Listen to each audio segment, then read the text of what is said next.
All right, what's going on, y'all? So today's going to be day one of my new programming. So if y'all been following, you know, for essentially a little over the last year now, I've been trying to figure out what my training is, what training I align with ever since I retired from bodybuilding. You know, I went into ultra running last year, picked that back up again, you know, after I had done, you know, running way back in the day before bodybuilding, and was doing hybrid, and I was going to, you know, do some ultra runs, some races, all of that. You know, the biggest thing is, you know, after I got done bodybuilding, not having kind of like a competitive goal on the calendar, like a competition to train for, was kind of tough mentally. So essentially, since I've retired from bodybuilding, I've been kind of in this training kind of no man's land, not knowing exactly where to direct my focus. So fortunately, what's happened over the last several months is I've kind of gotten to the point where I don't need like a competition or, you know, a set goal on the calendar to kind of fire me up now.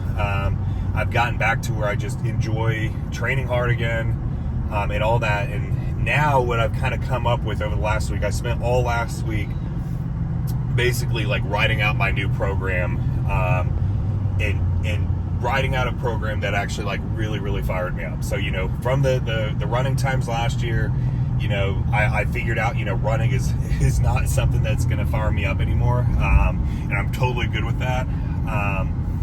But with that being said, you know, some things I do like with it is, you know, the cardiovascular part of it. And then I do really want to be functional. You know, now kind of a big goal I've got is, you know, longevity and health, kind of the opposite of, you know, the focus when I was competitive bodybuilding. But I still really want to keep bodybuilding and especially strength as kind of like a big priority. So I'm calling this functional power building. So what I've done is I've created a split that has blended kind of all of my high intensity bodybuilding in there, but I've changed up some of the rep ranges. I'm keeping some of the bodybuilding rep ranges in, but then I'm also incorporating some kind of more pure powerlifting in there as well. And then I'm also taking some of the movements back to old school. You know, I kind of ditched a lot of the kind of isolation fluff and taking it back really old school, making this kind of like a really kind of gritty old school lifting in the gym. But then I'm going to have days where they're really focused on functional strength. So with that, you know, I've got garage workouts that day one of that's going to start tomorrow. And I'll take y'all along for that. And those ones I'm really fired up for. Those are going to be really targeting a lot of weak points I have that I do want to kind of develop. But you know, this I'm really trying to create kind of like an unbreakable machine now. I'm trying to, you know, gain some like just brute strength, while obviously keeping, you know, density with my physique and really kind of increasing density over time, without necessarily trying to have the focus of getting quote unquote bigger. Now it's really going to be, you know, driving functionality while being like strong as an ox. So this is going to be hybrid in a way, but it's not hybrid like with running or anything like that. That's going to be really cardio heavy. I am going to focus on cardio with some elements, and I'll talk to you all about that probably in later videos. But I will be building up the cardio machine, but not in the sense of, you know, that being a main focus, like if I was doing hybrid with running or something like that. This is going to be having strength is definitely the main thing here. And the main modality really is what I would call it is power building. And I have no physique goals with this. I have no performance really goals with this. I have some numbers in my head for certain lifts and certain movements that I'm going to start adding in, especially tomorrow at the garage. You know, I've got some goals with that, but I don't have like a physique goal with this, but I am curious to see how the physique changes with this new style of training. So today we've got first session. It's going to be a pull session, and I'm going to take you all along for that and show you all the movements I'm working with, and then explain kind of the rep schemes and all of that. But I am fired up. This is like kind of reinvigorated, you know, my excitement again for really kind of training with, even though I don't have like a set competition or goal in mind, you know, is giving me something that, having a training program built out on my Google sheet and having, day one and then the months built out. I'm excited. I'm going to be progressing this up over time. It's not just like, day one is pull session and, here's the rep scheme and that's it. Like, I'm going to be taking this up in a very methodical way, and we're going to have deloads built in and all of that. But today's pull session, I'm going to get in here, and then I'll give you all the voiceover for what we're working with. All right, so let's get into it. So our first movement is lat pull down. So I did 2 warm-up sets, and then I built right into this top set right here. This top set, I did 8 reps at 120 pounds. The rep scheme on this that I was doing is 8 to 10 reps. So trying to, find out what weight could put me into that rep range. So that attachment you see on the lat pull down to the right, that's my second favorite attachment for this. So I get asked all the time, what's my favorite attachment for lat pull down? The one I'm using right here, these 2 individual handles, this has become my absolute favorite attachment. Whatever can pull my elbows deepest into the pocket, give me the fullest range of motion. That's what I'm wanting. What I absolutely avoid on lat pull down is like a wide lat pull down or a super narrow lat pull down. So something that's going to kind of be that kind of mid range. So I love these 2 handles right here. I can get just such a deep pull with these. But with that being said, the one on that last video that you saw, kind of that mag grip, that mid mag grip, I love that one as well. But this has become my go-to one for this. So I do 3 sets here. Rep range is 8 to 10. And then we move on to our next movement. So this is a new movement for me. I've done this, a few times in the past, but this is going to be my first training block that I'm actually intentionally trying to progress up on this. So we've got 2 sets here. In our first set, this top set, the rep range is 6 to 8 reps.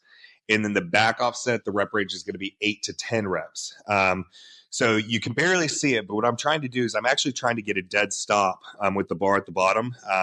That's basically different than any other type of row I've ever done in the past. But right here, I'm trying to kind of build that kind of like brute strength, especially with the row right here. So I'm wanting to get a dead stop. And because of it, I'm not able to pull very much weight right here on this seal row. This has been quite humbling. So that first one I did 7 reps with 225, and then this back off set right here, I'm going to do 9 reps at 185. But this seal row, I already feel, especially the top of my back is lit up more so than it's been with basically any other row. My kind of row that I'm replacing this with is bent over barbell row, which I absolutely love. But this seal row is definitely hitting it a bit different. I've got two row variations in throughout the week right now. This is one of them, and then later in the week I'll show y'all with the second row variation. But right here, I'm doing everything I can to really, really brace my core and just pull from that dead stop. And it's absolutely giving me a killer activation.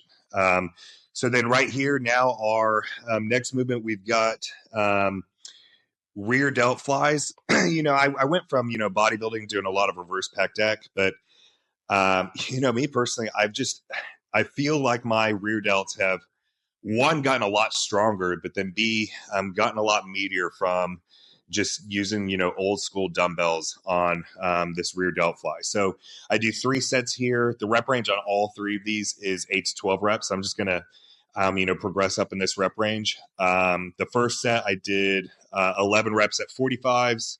Second set I did 10 reps at 45s. And then the third set I did 8 reps with 45s. So what I'm doing right here is I'm going to go ahead and put the dumbbells just behind my legs, and then I'm okay getting a little bit of momentum to pull on this.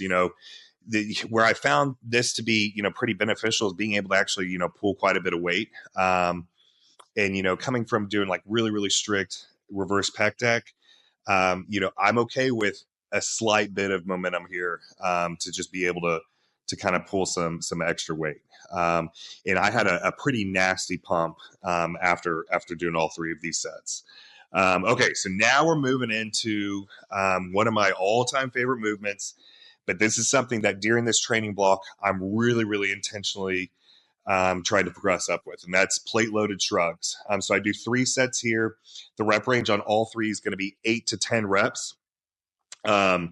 One thing I'm trying to do during this training block is get a really thick, meaty, strong neck. So I'm going to actually have other days where I actually have very specific neck movements in there as well. But, I'm just trying to build an absolute unbreakable machine. And with that, comes the neck. So right here, I did 9 reps at 450 pounds. Second set, I did 8 reps at 430 pounds. And then the third set, I did 10 reps at 410 pounds. The main thing here, you've got to use, I'm using chalk and I'm using straps here to get, take my grip out of it as much as possible. I'm going to work on gripping on another day. But for here, I'm trying to be able to have as much control as possible to pull my traps closest to my ear as possible. And then really have a very deep squeeze down at the bottom. You do that, you're going to build your traps and they're going to become very meaty. But the shrugs right here, this is something that I'm very excited during this training block to really have a very strict focus on and really intentionally be trying to progress up in weight on these. I'm trying to really build strength, especially through the back and especially through the traps. Okay, so now we've got our only arm movement. I'm not doing a lot of arms this training block. It's just going to be at the end of push and pull days, just going to have one arm movement. So for here, we've got biceps. So dumbbell incline curls, we've got 4 sets. All of these is going to have a rep range of 8 to 12 reps. So the first one, I did 9 at 45s. Second one, I did 9 at 40s. Third one, I did 9 at 35s. And then the fourth one, I did 10 at 40s. And so right here, a big difference, that, when I see people doing biceps all the time, they're just kind of swinging the weight, and they might have good control on the negative portion, but it's kind of hard to see it. But what I'm intentionally doing on every single arm movement, and especially on a bicep movement, is I am trying to hold as much tension through the entire rep as possible. So I'm intentionally squeezing the crap out of my biceps from basically the top to the bottom of the movement here. With that, you're probably going to be able to, you're probably going to do less weight than, you'd want to do. But this is where, I've really not had problem growing my arms, and it's from holding as much tension through the entirety of the set as possible. So, as much as you can, be absolutely just like holding that tension and squeezing as hard as possible through any bicep movement you do. Okay, so then we finish off with standing calf raises. I'm going to do this, once or twice a week. We've got 4 sets. The rep range on all of these is going to be 10 to 15 reps. I do these just like I do any other movement where, I just take it, all out to failure with about this kind of speed. And I'm trying to get, a top contraction and really get a bottom stretch of the calf. And then it's like anything else, trying to just progress up. So first one is 12 reps at 290, and then I go all the way down to 10 reps at 230 on the last set here. But that's going to go ahead and wrap up today's pull workout. All right, so we just wrapped up the workout. So that's going to wrap up day 1 of the new programming. So this week, just like any time I set a new training block, the whole first week is literally just me going in and setting my numbers. So I try to best guess, get myself into the rep ranges for the individual sets, because the individual sets are what I'm trying to be each week. I'm not trying to, on each movement, try to go up on all 3 sets the same way, if that makes sense. I essentially only attack each set each week, so I'm trying to progress off of each individual set. So this whole first week is me just setting the numbers, and then that way next week can be starting the progression on the way up. But I'm happy with how that first session went. Some new movements in there, everything's feeling good. So tomorrow's going to be that kind of gritty garage gym workout. So I'll take you all along for that. That's what I'm really excited about. That's going to be a lot of new stuff for me. So tomorrow's going to be interesting to say the least. But I'm going to take you all along for the ride. Hope you guys enjoyed this. Have a great day, y'all. God bless.